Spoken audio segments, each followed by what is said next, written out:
शिव भक्त कहा जाता था इन्हें, ये फिर शिव भक्त ऐसा काम कैसे कर रहा है? रावण की भक्ति क्या थी? सभी को तो हरा रहा था कि लेकिन सबको नहीं हरा पाया।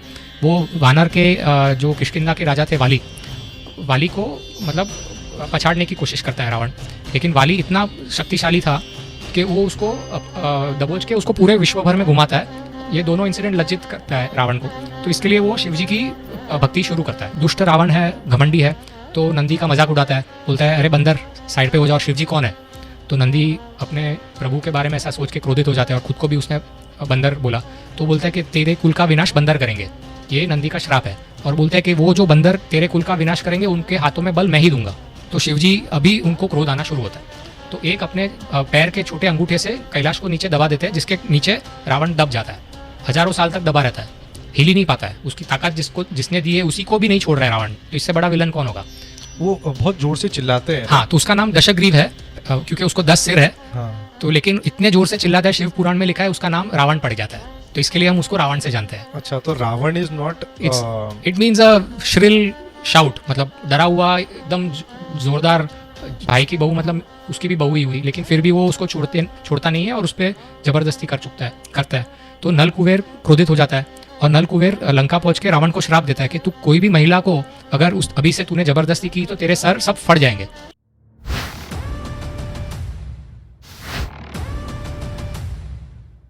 आपने कहा कि इतने दुष्कर्मी है, इतने बड़े राक्षस है, worst villain in the history of our scriptures, human race. पर ये इतने बड़े शिव भक्त कहा जाता था इन्हें, ये फिर शिव भक्त ऐसा काम कैसे कर रहा है? हाँ, तो भगवत गीता और बाकी ग्रंथों में हम कोई भी कर्म करते हैं उसकी 3 कैटेगरी है। हम जो गुण का कॉन्सेप्ट है, हम सब में गुण होते हैं, सत्व गुण, रजस गुण और तमोगुण। तो सत्व इज गुड, राइटियसनेस, अच्छाई, अच्छे कर्म करना, मन साफ रखना।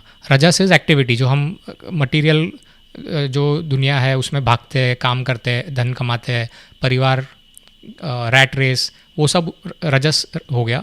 और तमस मतलब लेजीनेस, विकेडनेस, दुष्ट तथा क्रोध, वो सब तमोगुण हो गया।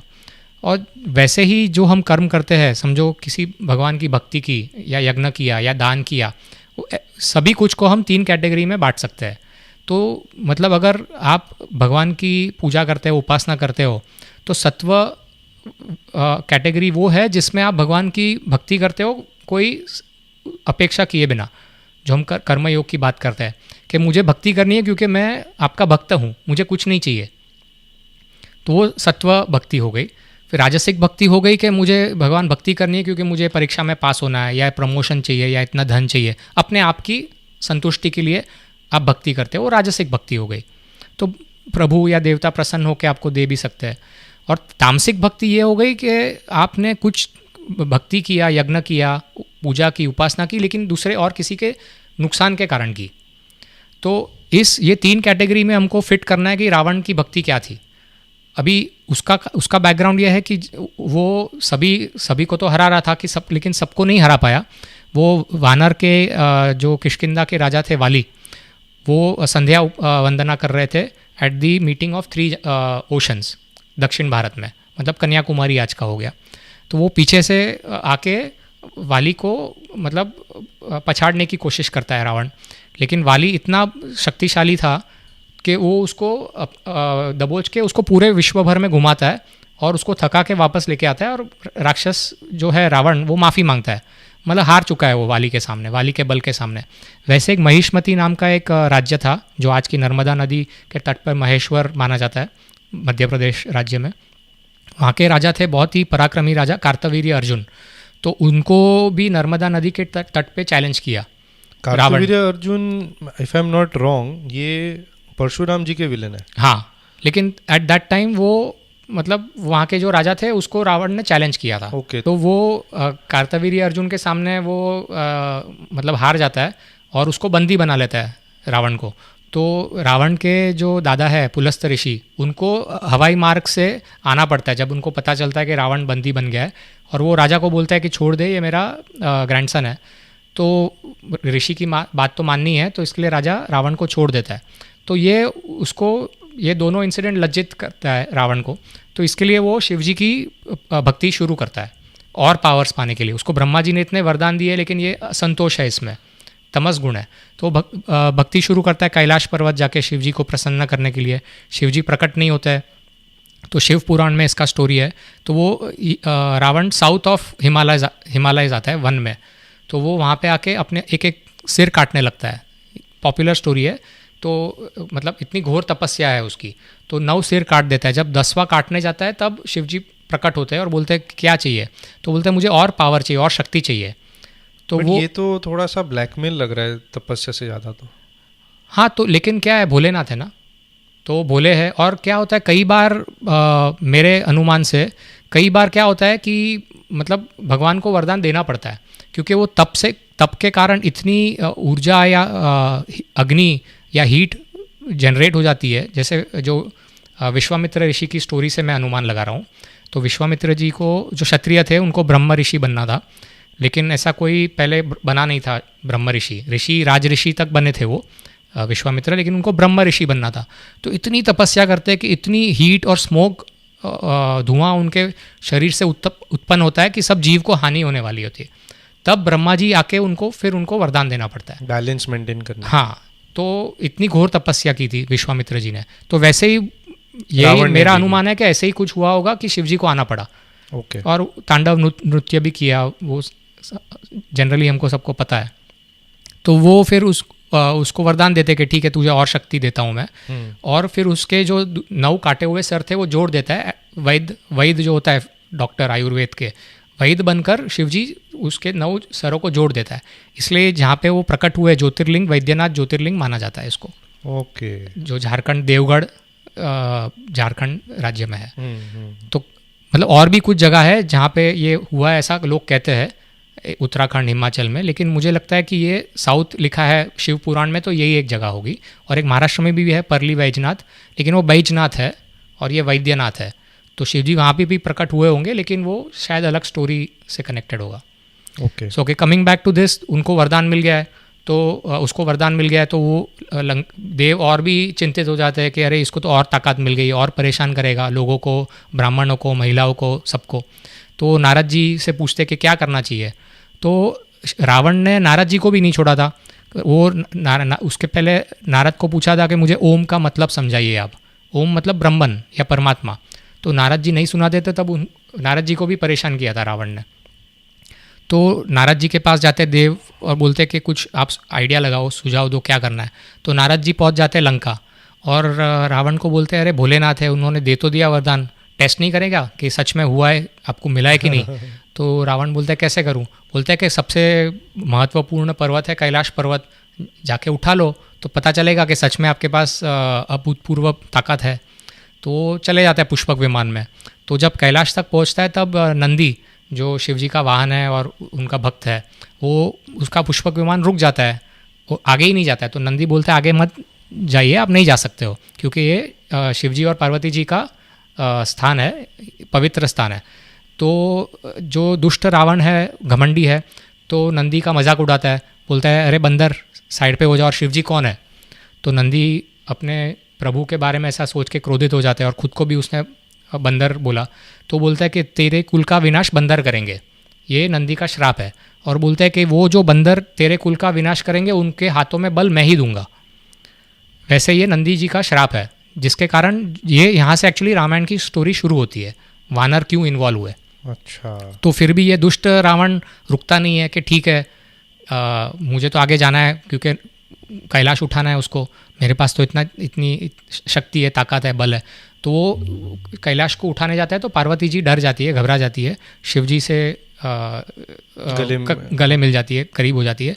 तो शिवजी अभी उनको क्रोध आना शुरू होता है।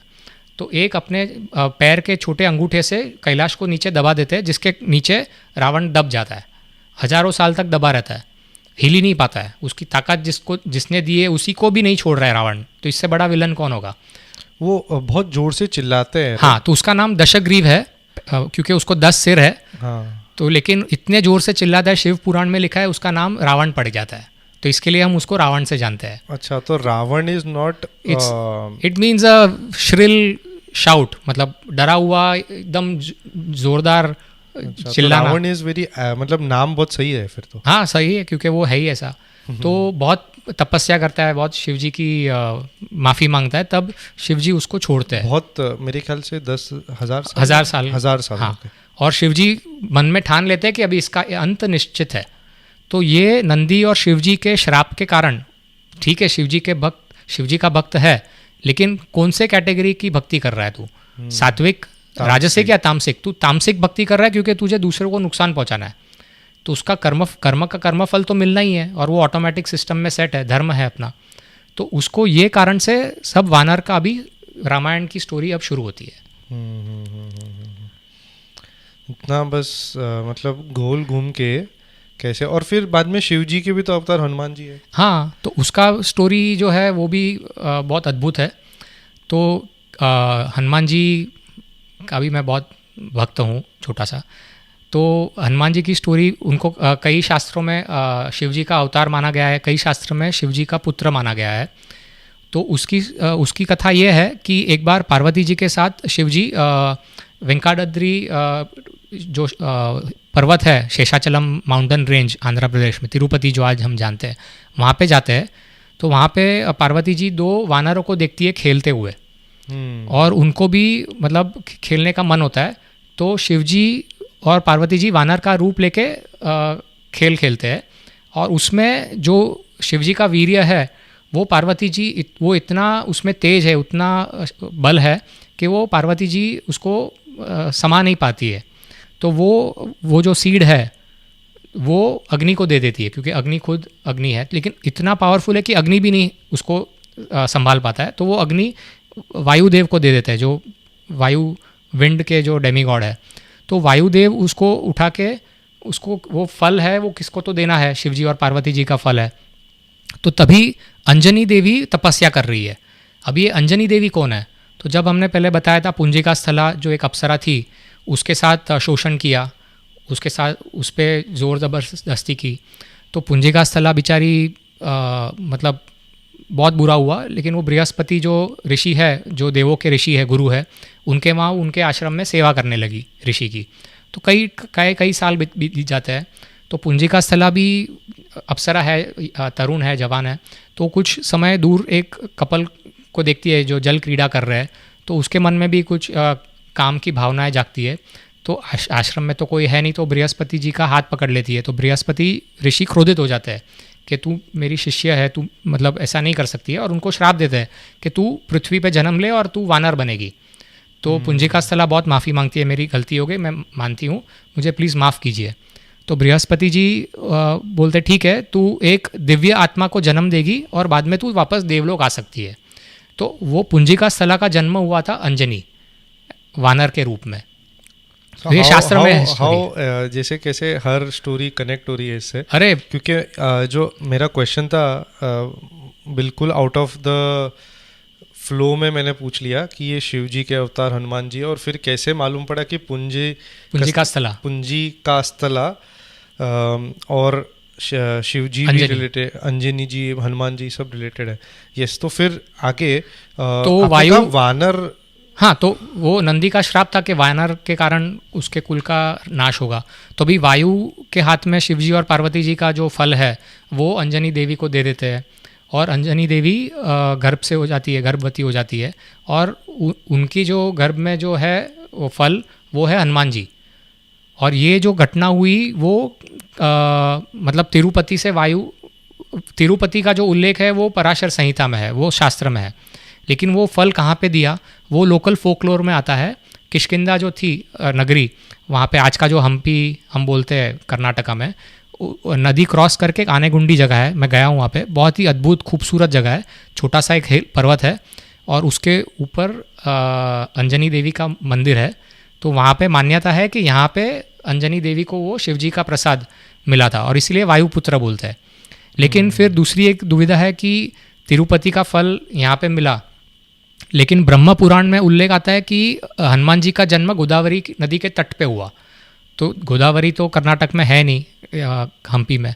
तो इसकी स्टोरी ऐसी है कि जब वाली को पता चलता है, वाली वहाँ का किष्किंधा का राजा है, वाली को पता चलता है कि एक दिव्य आत्मा ने प्रवेश किया है अंजनी देवी के गर्भ में, तो वो उसको मतलब उसको इनसिक्योरिटी फील होती है, तो वो अंजनी के घर में पंचलोहा, गरम पंचलोहा डाल देता है, जिससे उसको लगता है कि वो गर्भ में ही अंत हो जाए।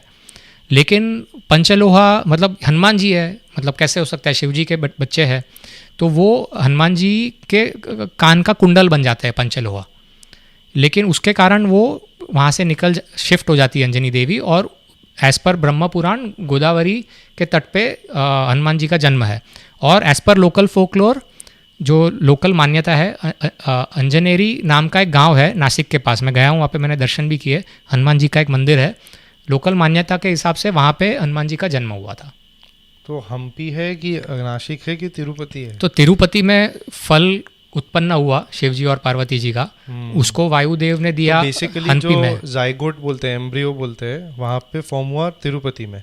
हाँ, एंड देन वो फल खाया अंजनी देवी ने किष्किंधा में। तो वो एक तरीके से सरोगेटली या वो टेस्ट ट्यूब बेबी जैसे IVF जैसा गया। हाँ, हम्पी में। हाँ, इधर भी साइंस है बेसिकली। हाँ, और फिर दूसरा भी आगे भी है। तो अंजनी देवी को थोड़ा चिंता भी होता है, थोड़ी चिंता होती है कि मैं शादीशुदा हूँ, केसरी उनके पति है वानर, लेकिन मैं गर्भवती हो गई।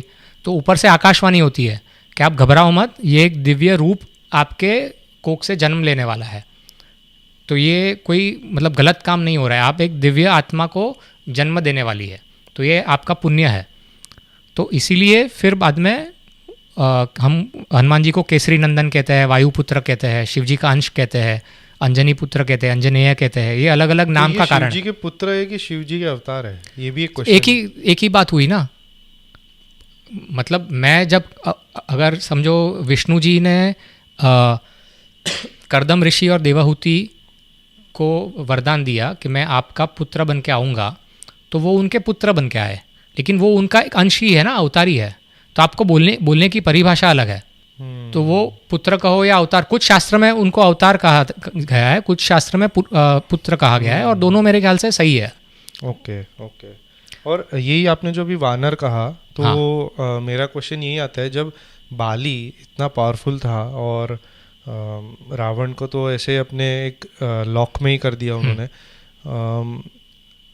तो सुग्रीव क्यों चुने गए राम जी के थ्रू, और वाली क्यों नहीं? क्योंकि वाली जो भी है एक ही बात है, वो तो इतने पावरफुल थे, प्लस उनके पास वरदान ऐसे थे कि वो तो खींच लेते थे सामने वाले की आदि शक्ति। तो आपने जो वाली के बारे में बात की, तो वो उनके जो जन्म की जो कहानी है वो भी अपने शास्त्रों में दी गई है। ब्रह्मा जी मेरू पर्वत के पास तपस्या कर रहे थे, ध्यान में थे, तो उनके आंखों से जो अश्रु गिरते हैं, उससे एक ऋक्षराज नाम का एक वानर प्रकट होता है, और वो ऋक्षराज वहाँ पे वानर वहाँ पे कुछ समय रहता है। वहाँ पे वो एक सरोवर देखता है, और वो सरोवर में जब वो कुदकी लगाता है, क्योंकि उसमें सरोवर में अपनी परछाई देखता है, तो वो उसको उस पर आक्रमण करने के लिए सरोवर में कूदता है। और जब वो सरोवर से बाहर निकलता है, तो वो ऋक्षराज एक महिला बन चुका होता है, मतलब एक महिला हो जाता है, और बहुत खूबसूरत महिला हो जाता है वो। और ऊपर से तभी आकाश, वानर वाला ही महिला होता है कि? हाँ, नहीं, वो नहीं लिखा है, सिर्फ महिला हो जाता है, लेकिन खूबसूरत महिला हो जाता है। तो वानर ही होगा आई थिंक, क्योंकि वो बच्चे वानर है, तो वानर लेकिन बहुत खूबसूरत महिला हो जाता है ऋक्षराज। और तभी आकाश मार्ग से इंद्र और सूर्य जा रहे होते हैं, तो वो खूबसूरत महिला को देख के उनका वीर्य वो महिला पे गिरता है। तो जो इंद्र का वीर्य महिला के बाल में गिरता है, उससे वाली का जन्म होता है। और जो सूर्य का वीर्य उसकी ग्रीव, मतलब जो संस्कृत में गर्दन या नेक को ग्रीव कहते हैं, उस पर गिरता है, उससे सुग्रीव का जन्म होता है। तो वाली और सुग्रीव को जन्म देने के बाद ब्रह्मा जी उसको फिर से नर बना देता है वो नारी को, और बोलता है कि तू बाकी जो वानर जहाँ पे रह रहे हैं वहाँ पे रहो, किष्किंधा नाम की नगरी, वहाँ पे फिर विश्वकर्मा को बोलने पे खड़ी हो जाती है। विश्वकर्मा एक बहुत खूबसूरत नगरी बनाते हैं किष्किंधा, और वहाँ पे ऋक्षराज वाली और सुग्रीव को लेके चले जाता है। और फिर ऋक्षराज के बाद वाली जो कि बड़ा पुत्र है वो राजा बन जाता है। तो ये वाली का स्टोरी हो गया। लेकिन वाली को मारने का कारण बहुत सारे कारण हैं, लेकिन सबसे प्रमुख कारण है कि सुग्रीव को हटाने के बाद उसने उसकी पत्नी रूमा को अगवा कर लिया था, और ये सबसे बड़ा गलत काम है। ये अपने शास्त्र में मतलब इसकी घोर निंदा की गई है कि एक दूसरी की महिला को हम नहीं छू सकते या उसके ऊपर ज़बरदस्ती नहीं कर सकते। तो ये पाप के कारण वाली की मृत्यु होती है और सुग्रीव बाद में राजा बनता है। लेकिन सुग्रीव ने तो मदद की, क्योंकि राम जी ने उनको मदद की थी राजा बनने में और अपनी पत्नी को वापस हासिल करने में। लेकिन एक नेचुरल एक सवाल आता है सबके मन में कि बाकी सब वानर क्यों जुड़ गए। ठीक है, नंदी का श्राप था कि वानर राक्षस के कुल का अंत करेंगे, लेकिन बाकी वानरों का भी कनेक्शन क्या है कि वो क्यों जुड़े। तो उसमें हम ब्रह्मा जी से शुरू करते हैं। जैसे मैंने बताया, उनके अश्रु से जामवंत वानर आए और ब्रह्मा जी को दुख तब हुआ था कि जब उनकी बेटी अप्सरा पुंजिका स्थला के साथ ज़बरदस्ती की थी, तो इसके लिए ब्रह्मा जी को वो दुख था। फिर बृहस्पति ऋषि जो देवों के ऋषि थे, उसकी बृहस्पति जी की जो बेटी थी सुलेखा, उसके साथ भी रावण ने ज़बरदस्ती की थी और उसको मोलेस्ट करने का प्रयत्न किया था, इसलिए बृहस्पति नाराज थे। तो बृहस्पति का अवतार या पुत्र तार नाम का एक वानर जन्म लेता है, और पुंजिका स्थला का भी स्टोरी पता है, वो उनके आशीर्वाद से हनुमान जी को जन्म देती है, अंजनी जी। फिर अग्नि की बात करते हैं, तो अग्नि की जो पत्नी है स्वाहा, उस पर भी खराब नज़र डाली थी रावण ने, तो अग्नि को भी कुछ द्वेष था रावण के खिलाफ। तो अग्नि का जो लड़का है वो नील वानर, नील बन के आता है, नल और नील करके। हाँ, तो विश्वकर्मा का लड़का नल, शिवजी का लड़का हनुमान के लड़के हनुमान, अग्नि का लड़का नील और बृहस्पति के लड़के तार। तो ये जो सुग्रीव जब राज्य छोड़ के बाहर आता है, ऋष्यमुख पर्वत में जब पनाह लेता है वाली से बचने के लिए, तो 4 वानर जो उनके साथ होते हैं, ये 4 वानर है, तो हनुमान जी, नल, नील और तार। तो बेसिकली रावण ने सारे जो देवों से पंगे ले लिए, वो व्याज समेत वापस आ रहे हैं एक साथ। हाँ, उन्होंने, क्योंकि शिवजी और नंदी जी का जो शाप था उसके हिसाब से उन्होंने प्रॉपरली वानर जनरेशन्स में अपने अपने अंश के रूप ले लिए। हाँ, और कंप्लीट नहीं हुआ है, और भी थोड़े हैं, मतलब जो विश्व। अच्छा। हाँ, और जो अश्विनी कुमार है, जो 33 कोटि देवता में से जो 2 है ट्विंस, वो वैद्य भी है, मतलब देवों के वैद्य है वो। तो उनके जो 2 वानर बेटे पैदा हुए, महेंद्र और द्विविद, वो उनके बेटे बिल्कुल भी फेमस नहीं है, मुझे नहीं पता है। तो द्विविद ने तो लक्ष्मण जी की जान भी बचाई थी इंद्रजीत को हराने के बाद, जब लक्ष्मण को मूर्छा हुई थी। तो क्योंकि वो इतनी उनका लंबा जीवन काल था कि भागवत पुराण में भी उल्लेख आता है द्वारका में उनका, वो अलग स्टोरी है। लेकिन महेंद्र और द्विविद भी जन्म लेते हैं, और रावण ने वरुण जो पानी के देवता है, उनके पुत्रों को भी मार डाला था रावण ने। तो वरुण के जो पुत्र बाद में वानर कुल में जन्म लेते हैं, वो सुषेण। तो सुषेण भी सुग्रीव के साथ जुड़ जाते हैं और बाद में राम जी को मदद करते हैं। तो ये सब उनको पुनर्जन्म लेने का कोई कारण था। तो हम जब डेस्टिनी बोलते हैं, तो डेस्टिनी फ्लूक बाय चांस या कोइंसिडेंस नहीं है, मतलब कुछ तो हमारे पिछले जन्मों के कर्म है जिसके कारण हम ये कर्मफल या डेस्टिनी आज हम भोग रहे हैं। ब्रिलियंट ब्रिलियंट, एकदम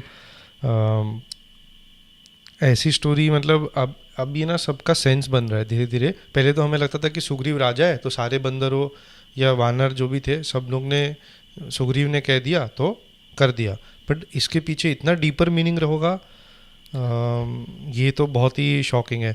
सो नेक्स्ट क्वेश्चन, आपने कहा कि रावण इतना लस्टफुल है, सब जगह सबके, मतलब इवन लक्ष्मी जी, उनको तक नहीं छोड़ा उन्होंने, उन पे नजर डाली उनके ट्राइब भी की, वो तो इतने महापुरुष है। विष्णु भगवान ने उसको लात मार के पृथ्वी में भेज दिया। वो तो विष्णु जी थे तो वो वैकुंठ पे तो जा ही नहीं पाए, पर सीता जी तो उनकी ह्यूमन अवतार है, तो सीता जी कैसे सेफ रह गई 1 साल तक? हाँ, तो ये जब जो विमान में रावण जब अगवा करके सीता जी को लेके जाते हैं लंका, तो लंका में वेरंगन टोटा करके एक जगह है लंका में। वैसे 6 एयरपोर्ट आज के लोकल श्रीलंकन्स मानते हैं, रावण के 6 एयरपोर्ट थे जहाँ पे वो अपने विमान उतारता था। तो वहाँ पे उसके बाजू में ही एक सीता कोटुआ नाम की जगह है, वहाँ पे किले में सीता को वो बंदी करके रख देता है।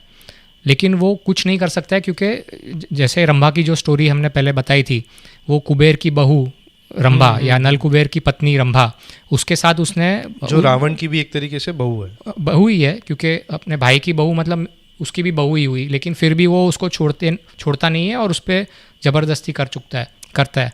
तो नल कुबेर क्रोधित हो जाता है और नल कुबेर लंका पहुंच के रावण को श्राप देता है कि तू कोई भी महिला को अगर अभी से तूने ज़बरदस्ती की तो तेरे सर सब फट जाएंगे।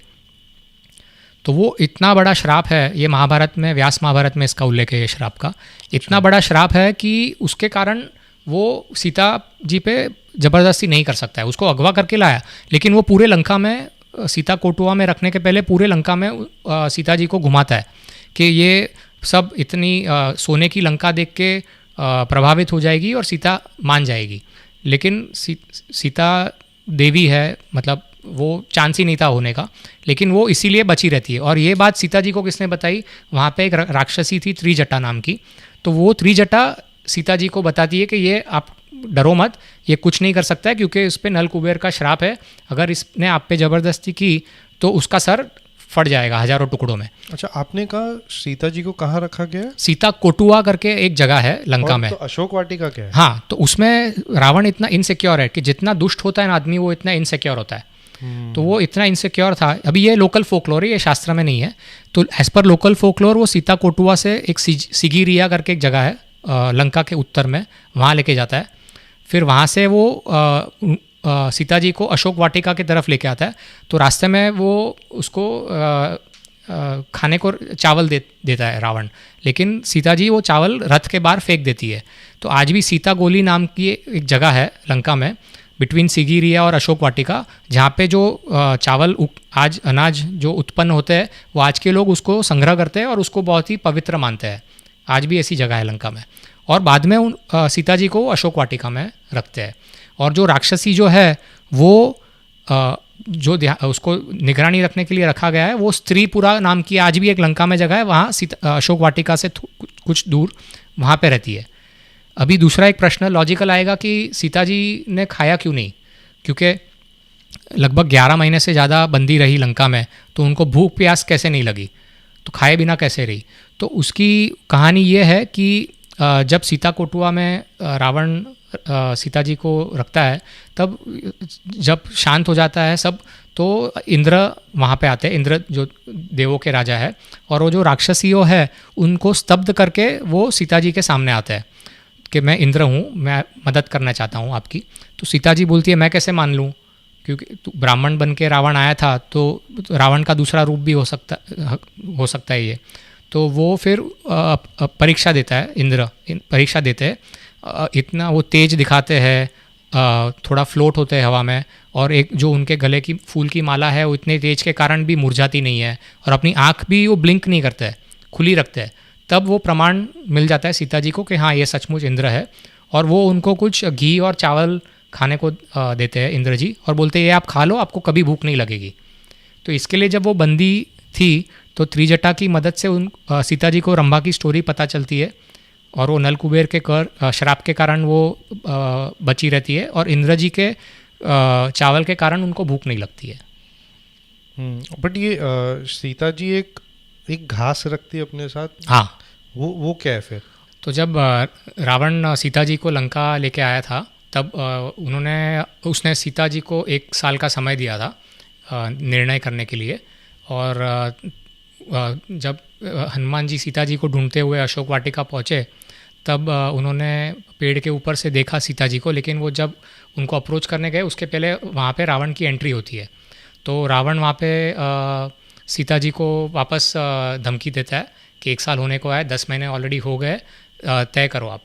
तो तब सीता जी एक घास का एक तिनका उठा के रावण के सामने रखती है, और उसको बहुत बुरा बोलती है कि तू तो एक कुत्ता है, और मेरे पति राम जी के सामने, जो राम जी मेरे पति जो है वो सिंह है, उसके सामने तू कुत्ता है, तू नहीं टिक पाएगा, तू गलत कर रहा है।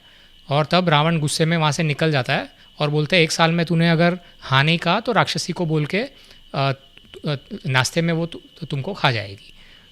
ओके, क्योंकि हम लोग वो एनिमेटेड मूवीज़ देखे हैं बचपन से, और उसमें हमेशा ही जब बात होती है तब वो एक घास रखती है। और मैंने दूसरी जो स्टोरीज़ और सुनी है वो ऐसा है कि वो टच हो गया उनको, तो it was like a weapon kind of thing और something like that, but this is a different version again. So it was a symbolic thing and उनमें शक्ति तो थी लेकिन वो सिम्बॉलिज्म भी था वो. ये कोई लोग, शायद अक्षत जी ने एक बार बोला था कि वो घास का तिनका जो है, बिकॉज वो भूमि की हाँ, बेटी है, हो सकता तो है. वो कुछ भी जो भूमि से रिलेटेड है वो उनके हेल्प ही करेगा. हो कुछ भी सकता चीज़ है, के, तो बिल्कुल हो सकता है.